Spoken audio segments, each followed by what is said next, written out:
Welcome to the Free Marketeers, the official podcast of the Free Market Foundation. Hello listeners, and welcome to another episode of the Free Marketeers. You're joining me, Martin van Staden, and Chris Hattingh and Mpiyakhe Dhlamini from the Free Market Foundation.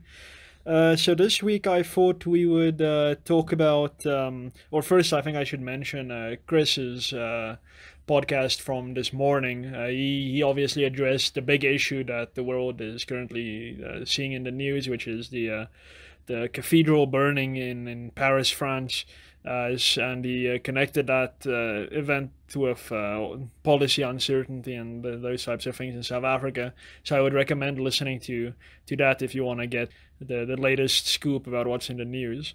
But for this Free Marketeers episode, I thought we'd talk about an article that appeared, I think, either late yesterday or this morning in News 24 from Bloomberg with the title, SA's Decline Worst of Nations Not at War Model Shows.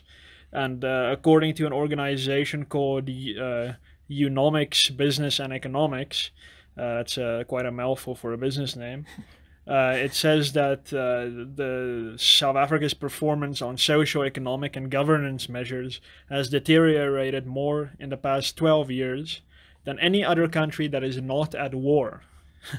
And they predict that this is going to only continue. And of course, they say this is mostly because of the Zuma administration's corruption and policy paralysis, so-called. What's interesting about this is that unlike many other analysts, I think these analysts got something right here. They say near the end of the article that orthodox economics adopted during the rule of former President Thabo Mbeki, who was in power from 1999 until 2008, have been abandoned in favor of more populist policies. Here we would prefer to call that socialist or communist policies. And they say they include a drive to adopt land expropriation without compensation, free tertiary education, and more stringent black economic empowerment requirements for mining companies. So yeah, I thought that the three of us might discuss how surprising this is to us, that South Africa is doing so badly on these indicators. Mpiyakhe, what do you think about this shock that South Africa isn't doing too well? Are you suffering from Rama shock? I was just about to say, imagine my shock when you told me about this, Martin. So it's, I just last night I was looking at some treasury data as I tend to do in my spare time. Before Mpiyakhe falls asleep, he looks at the treasury website. It's a good way to lull yourself to sleep. You get like a daily email from Status as well. So from 1 year to the next, during the last year of Trevor Manuel and the beginning and the first year of Pravin Gordhan, South Africa's budget balance jumped from a budget surplus of 0.8% of GDP to negative 7.8 to a deficit of negative 7.3% of GDP, just in one administration in a matter of months. And that should show you that the kind of Zuma is often blamed for the populist policies, but I think it's a fair point to make that it's also people like Pravin Gordhan, the rest of his cabinet, including the current president Cyril Ramaphosa, because all of these people approved the policies. They came up with the populist policies. It wasn't just one guy coming up with all the policies. It was Zuma himself. It was some people now who are now considered heroes by the media who came up with the policies that have put us in this position. And in fact, I would say that this particular report, even though EWC itself is probably the most significant threat this country is currently facing, but it's only been a prospect over the past 2 years, I think. Most of this has been just the other policies that have been implemented by the rest of the government, the fiscal policies in particular. So it's I'm not surprised. I mean, like no South African should be surprised at this. If you see what they call orthodox economics have been abandoned there, and then in favor of just populist measures and more and more greater involvement of the states, what they call the developmental states, which means that you've spent so much money that you empower SOEs to do so much more than what they used to, and now we're in this position where almost all of these SOEs, which were empowered by the Zuma administration and the rest of his cabinet to do so much more work than they were ever meant to do, and now almost all of them are collapsing now. So we see the results, but no one is willing to join the dots, I suppose. Yeah, I mean, I don't think that Unomics, this organization, gets it right either, because they say that populism rather than developmentalism has been adopted. So they say we should go down the developmental state route rather than the populism route, and I don't really see the difference there. So and I mean, the point is that we had these bad labor laws from before Mbekhe's term. So a lot of this is really the source of much of this is already found in the late 1990s, and of course the apartheid era itself. So it's not just Zuma. So Chris, what do you think about this thing about this ado about populism that is being made by this organization? Well, let's accept their line about the developmentalist view instead of, that they think that was the best route instead of the populist view. The developmental view sees a necessary role for a big state. The state can't do anything in the economy if it's not big, if it doesn't have power, if it doesn't control a large share of the GDP. So if you follow the strand, you see the growth of the state, which discourages private sector growth and private investment, which drives away taxpayers to overseas, and people in the country don't pay their taxes, which in turn then hurts the state and then has to increase its taxes. So this sort of is a self-fulfilling prophecy on the part of these researchers, what they're advocating for in a way. As you say, maybe it's a game of semantics to consider the developmental state different from the populist state or populist policies. Both assume that the state is central, and both think that without the state playing an active role in the economy, we can't see economic growth. But they very much misunderstand how economic growth comes about. So I'm just wondering, do these economists or whatever, do they just think of everyone else, like ordinary people like us, ordinary plebs like us? Do they just think of us as stones who don't do anything unless government provides some stimulus? Some inertia, yeah. I mean, I'm shocked because everyone keeps buying into this premise that you need the state to have some sort of development, whereas maybe just leave people alone. No one seems to consider that as a possibility. Except us crazy people here at the FMF, but no one else seems to consider it. I don't know. Sorry, I was going to say, I don't know if people they're scared of that label of communist or socialist, or, some of them now, maybe in the US especially, they say you should wear it with pride, and what's wrong with being a socialist, apart from the 100 million people killed. I mean, what is 100 million people? It's just, as you say, it's a statistic. So they don't want it. Now they're trying to play these word games, but you need to define your term. So it's fine if they want to talk about populism, developmentalism, etc., but at least then define what you mean by that, because you need to stick with your definitions. Like, we can define capitalism as we understand it and what it is and how we use it. But you can't then, if a label or a concept bothers you, just switch it in your head for something else. Every word and concept brings meanings with it. Yeah, and I mean, what baffles me the most is that we have the evidence showing that the United States, Scandinavia, all these countries became as rich as they are today because the state had basically no role in the economy in the 1800s and so much earlier years, and it's from that basis on which they've basically created very rich welfare states. But nobody is saying, hey, we want that too, so let's do that, get the state out of the economy, and then in 100 years you'll have a welfare state. I mean, I don't get it. I mean, I would imagine that an economist, and I mean, Henry Hazlitt so makes this point in his book, Economics in One Lesson, that a good economist is someone who considers the downstream consequences and not just the immediate direct effect of a policy or an economic action or whatever.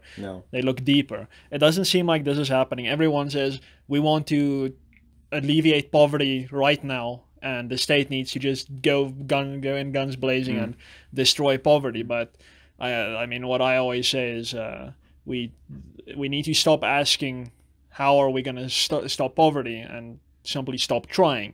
Because as counterintuitive as it may seem to say that we need to stop trying to solve poverty, that is what is going to solve poverty in the end. We just need to stop trying to solve it. But yeah, so that's our prospects here in South Africa.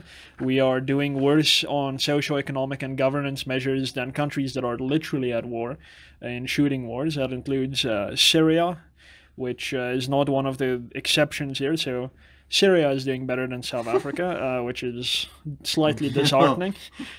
And yeah, Libya as well, also a very recent war zone. But let's get into what I would probably consider to be a more edgy topic. I wrote an article today, or that was sent out today, on the decriminalization of prostitution or sex work. And what prompted me to write this article was President Cyril Ramaphosa's utterances, I believe, a week or two ago, saying that the legalization or the decriminalization of prostitution is now on the agenda, and that is something that his government will seriously look into. Now, I know the economic freedom fighters also have it as a plank of their manifesto that sex work needs to be completely decriminalized. I guess that's one good policy out of many bad ones, and I'm pleased that at least we have some agreement with them on something as important as this. So yeah, I'll reserve my comment on this until you guys have had your say. Mpiyakhe, what's your view on leaving people to choose their own professions and trades? Well, there's absolutely nothing wrong with leaving people to choose their own professional trade, but you should you can always make the argument that what about by leaving people alone, does it mean that we now approve these things, which is always their question, like do we as a society or as a nation approve these things? Do we approve of people doing this, becoming prostitutes? I mean, I suppose you can apply this question to other things like drugs, alcohol, and things like that. So it's how do you stop this? So the question would be, that's how I would have, is how do you stop something that is clearly maybe not obvious to everyone, but that seems to be bad for the individuals involved without infringing on individual liberty? Chris, you have an answer to that? I think Mpiyakhe has biased the outcome of the discussion, because I don't think the nation or the people or anything like that makes a decision on what it approves of, because it's just composed of individuals. So each individual decides for himself. There's no collective mind. I mean, I know a lot of us are fan fiction fans, that, that's science fiction, and we like to think of the hive mind and collective mind, but just as a philosophical sort of metaphysical thing, the individual mind decides for itself, what to do, etc., what it thinks is moral, what is not. And it's sort of, if I, for example, want to go to a prostitute, I'm then making the decision that I think this is best for me, this is in my interest, I want this is congruent with what I want in life, kind of thing. So therefore I give it my approval, my stamp of approval, in a way. It's that the idea that we vote for the businesses with our rands. When I choose one business over another, I approve of it. That's why that's how I trade with it. So I don't have a problem with this is very good to me. I was going to ask you, as part of this whole discussion, that then the prostitute sex workers, do they need to get a license from government? Is this a way for government to get some taxes out of the sex industry? Yeah, no, it probably will. If we go down that route, I know it's not just gonna be, oh, you can do that now. Right. Good luck and Godspeed. There's definitely gonna be regulations that I'm sure the Free Market Foundation will stand against, unless they're obvious, like protect the safety of prostitutes regulations, which I guess you can make an argument for. But so before I get to like the legal aspects of it that I specifically addressed in the article, I want to discuss this idea of partial decriminalization, the so-called Nordic model. So what I think Sweden and maybe Norway did was they said, okay, what we're going to do is we're going to legalize prostitutes, but we are going to criminalize the buyers of sex and brothel owners and pimps. Basically saying that if you're a prostitute, it's fine, what you're doing is legal. But if you're what do they call him, John or whatever, someone who wants to use a prostitute, then you're committing a crime. And this is based on the social justice nonsense that all sex workers, if they're female, because they always use a she as a way to describe these people, then they have no agency. They're always victims. They didn't decide to go into this profession. They were forced into it, as if anyone decides to become a street sweeper or someone who cleans the toilets, a plumber. Okay, well, that's a pretty lucrative job, but there are dirty jobs that people do not see themselves becoming when they're 10 years old, but which they end up doing because, well, that's a market demand, it's the job they got. That does not mean they were forced into it, and it certainly does not mean that government needs to condescend to them and say, hey, you're just a victim here. You're not to blame for this. But everyone who engages you in this job, they should all go to jail. So I don't know, Mpiyakhe, what do you think about partial criminalization, just criminalizing one side of a transaction? So I sort of look I am on the pro liberty side of the argument. I feel that we should have as much liberty as possible. Like it's our birthright as just for being human beings, for existing. So we should have as much liberty as possible. And so given that, then partial criminalization or partial decriminalization seems not to make sense. Just legalize the whole thing. But what I wanted to touch on was this an argument that someone who is a conservative might make, that given that we know how important the role of the family is to wider, like to the economy, to economic output and all of those other things, that all of those nice things that we all want, then don't you think like having a system where it's completely legal to engage in prostitution, drugs, and all of these other things, don't you think that you are sort of leading to bad outcomes? That's the same individuals who legalize these things might then turn around in future and say, oh, we don't like these outcomes, and then they might call for more statist interventions which don't actually try address the problem. So do you think that could be a side effect of liberty in this case, that you legalize this thing and then you lead to more and more a breakdown in the family and things like that? Yeah, so before I get to you, Chris, there is an answer to that, and I think what the argument that is made purely based on outcomes and on principle. So I mean, you can say, okay, yes, liberty, but it's going to have bad consequences for the family and the economy. So the South African Law Reform Commission did a study on this, I think last year or the year before, and they basically found that the fact that prostitution is completely illegal in South Africa has not stopped people from becoming prostitutes. And wow, I was blown away that prohibition does not work. I mean, we've never seen that before. So of course we have. In the United States in the 1920s, I believe, they prohibited the sale and distribution of alcohol. That of course led to gang wars and assassinations and all types of fun things. And then of course the war on drugs that the whole world is currently still participating in. People really do not care about the fact that drugs are illegal, and these families are still being ripped apart. It's causing more of a social problem than if it were legal and in the daylight. So to that, I would say it makes the outcomes that they fear from legalization are actually worse where the trade is completely prohibited. Because that's just what we've seen. Families are being ripped apart by people becoming prostitutes. It's currently happening right before us, even though it's totally illegal. Now, I think the argument that if it's legal, women will just, I'm going to use women now because that's what people usually go to. Women are just going to decide, wow, geez, that looks like a great opportunity. I think I'm going to become a prostitute. I was planning to become a lawyer, but geez. And I mean, sure, there are going to be women like that, and sure, there will be men.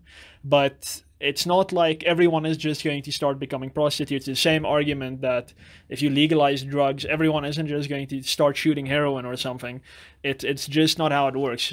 Yeah. That is true, but we see that ever since alcohol has become legal, it's how socially acceptable it has become. Like no one feels bad by if we're going out and then someone orders alcohol, no one is going to be like, oh, you're ordering alcohol. But if you pull out a joint or something, people are going to react in that way. You need to go and eat with a bunch of CrossFitters who don't eat gluten. Then you'll get judged. Apart from the fringe aspects of society. So what do you think about that argument? That's changing the law in this way sort of signals to people that, oh no, it's okay. This is now socially acceptable. Chris, you want to try something on that first before I provide my answer? Maybe it's just a different way of looking at it, but it maybe feels like it signals that individual freedom is socially acceptable, and then what you choose to do with that is, that accordingly you have to deal with the consequences. So I feel, both sides to me feel a little bit, there's a strand of sort of collectivism in it, and the conservative side, which assumes that now, all women are going to go this route. And then again, the progressive side, which takes away a whole a whole section of society's agency and dignity by saying they can't decide for themselves that they want to engage in this line of work. So both engage in that sort of, I guess, paternal statist view of that the state or some bureaucrat or influencer, for example, some research institute knows best for people what they're supposed to do with their lives. So those two elements bother me with this whole thing. Yeah, sorry, Martin. Yeah, so I don't think it follows that something being legal makes it even slightly more socially acceptable. And I think the best example in South Africa is racism. So contrary to popular belief, and which is probably the bane of my existence currently, the law does not say being racist is illegal. There is no law in this country that says you're not allowed to be a racist. But still, if you are racist in public or in private, there certainly are legal consequences. But people aren't just like, oh, he's being a racist, oh, that's cute. People hate it. Even people who aren't necessarily hardline social justice warriors or hardline alt-righters, people are still like, don't do that, that's inappropriate, take it away. So I don't think it necessarily follows that if something is allowed by the law that society favors it. And I think that in a society where people are free to make their own decisions, these communities, conservative communities, they will still develop their own social values, and it will in those communities still be seen as socially unacceptable. Just like, I mean, cursing and swearing is something that's socially unacceptable, for instance, to an extent. Those communities will develop those institutions, and they will do what is in their power to stop people from going down that route.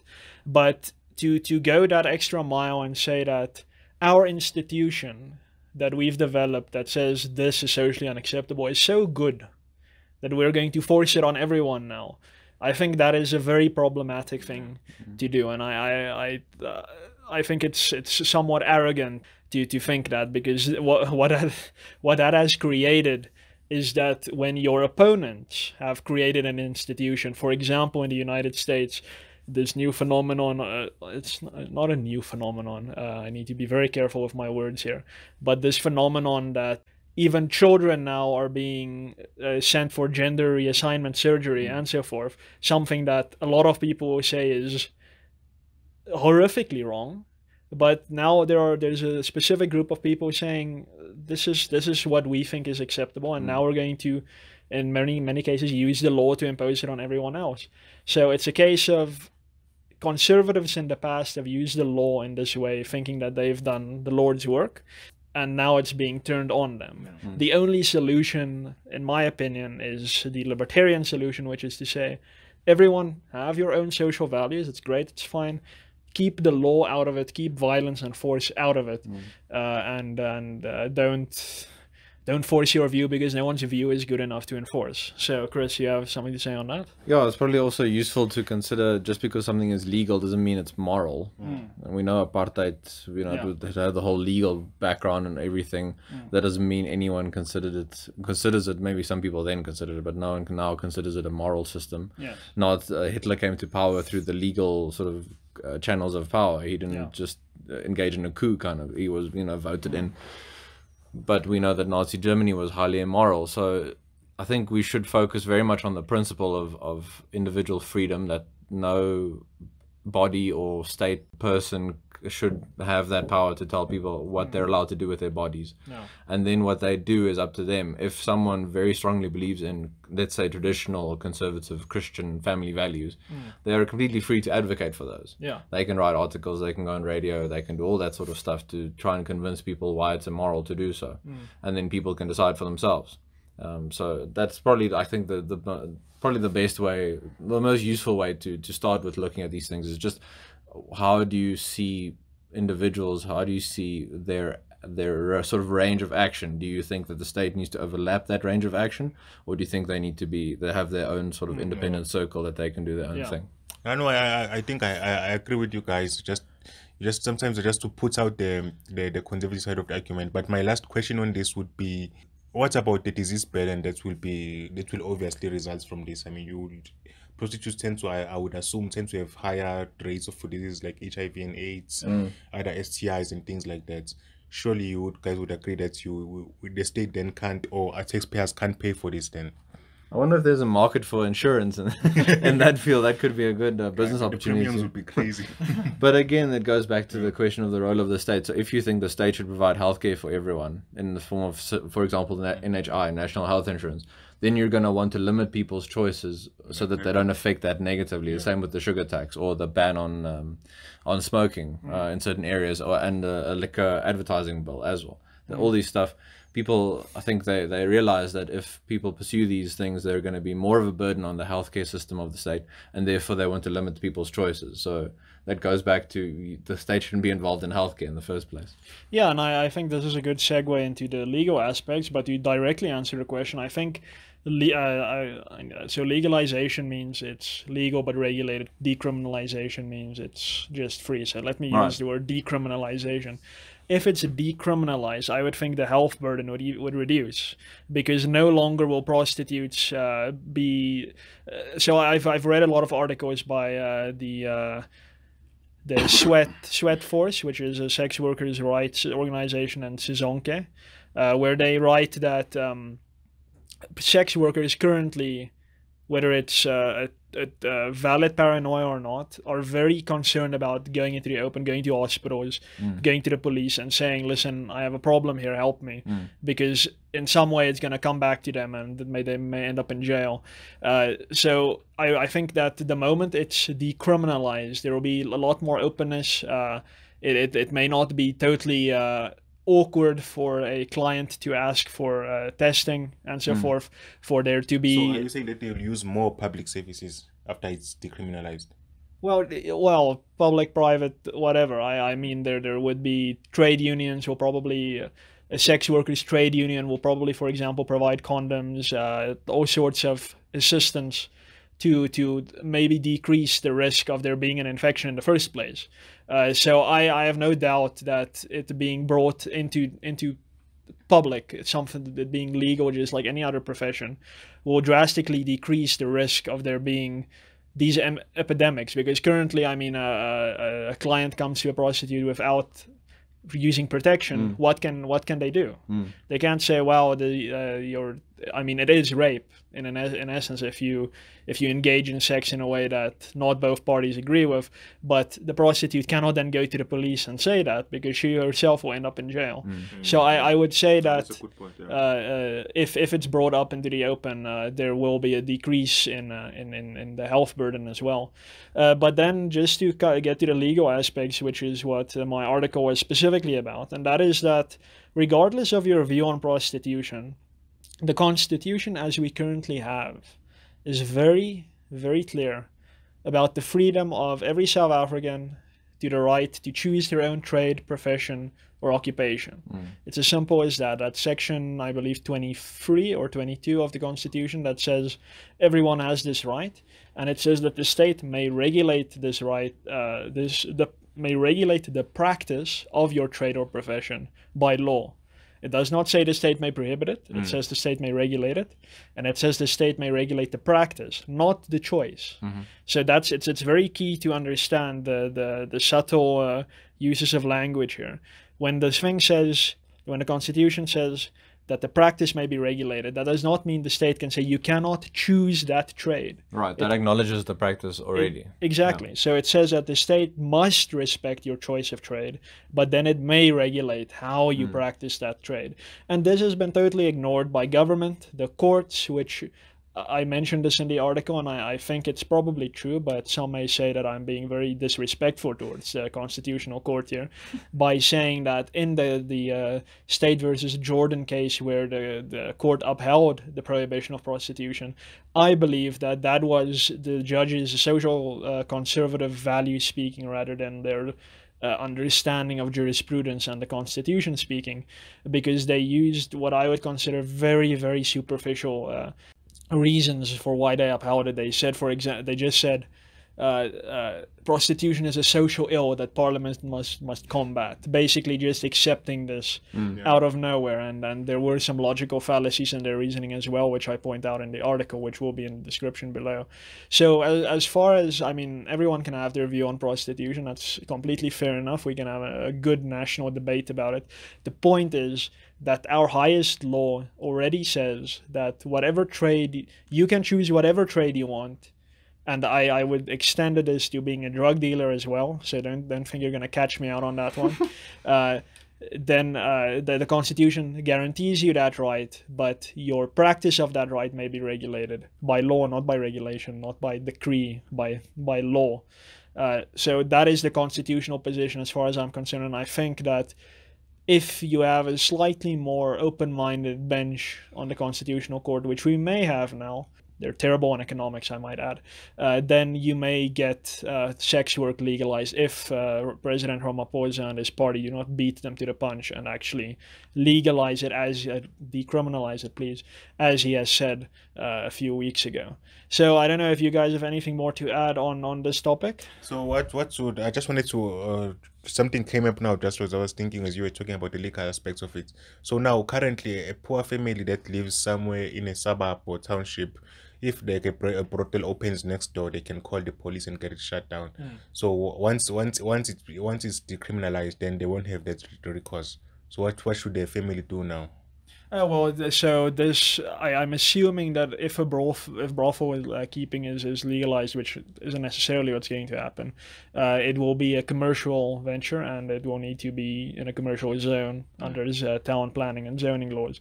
So opening a brothel in the middle of a residential area is probably still going to be illegal, as it ever was. And I'm assuming, and it's probably going to be the case, that if brothling, I don't know what the word is. If that is... I don't think any of us are an expert in this field. Unless I don't know you guys very well, I don't think any of us know the terminology that well. If that is no longer criminal, then I'm sure that whatever regulations are introduced will, for example, say that it cannot be within 2 kilometers of a school, it cannot be within a kilometer of housing development. I think there will be stuff like that. I don't think it's going to be just free for all, even though that is what I would prefer. Don't get me wrong. I don't care about that poor family. Just to put it bluntly, they should accept that people will go into business around them. Welcome to a growing economy, Mpiyakhe. Now, people thought I'm the objectivist. Martin's actually secretly an objectivist. No, well, look, it's the price you pay for the growing economy. But I'm sure that the government, if they go down this route, will introduce regulations of that sort. So I don't think, at least for the period that I'm not like a dictator of South Africa, I don't think that family will need to worry too much. So anything to add, Chris? No, I just think it's hopeful in a way that there's any hint of an increase in individual freedom in the country, because we see the trend very much towards more state control and that kind of thing. So maybe this is a little bit of light at the end of the tunnel. I very much doubt that this will convince me to vote for either of the two parties we've mentioned. But it's hopefully there's something, maybe if we can help people connect the dots of you're allowing people to be free in this area, why not allow them to be free in other areas? It's sort of all part of the ongoing battle. No, exactly. I think that's a good close to today's Free Marketeers podcast. Please subscribe to this YouTube channel. It's the big red button right under the video. Like the video as well if you've enjoyed it. Please follow us on Twitter, that is at FMF South Africa, one word, and like us on Facebook, that is Free Market Foundation South Africa, or in the URL it's facebook.com/FMFSA. And we will see you again next week. Please enjoy your long weekend. Don't work too hard. Cheers.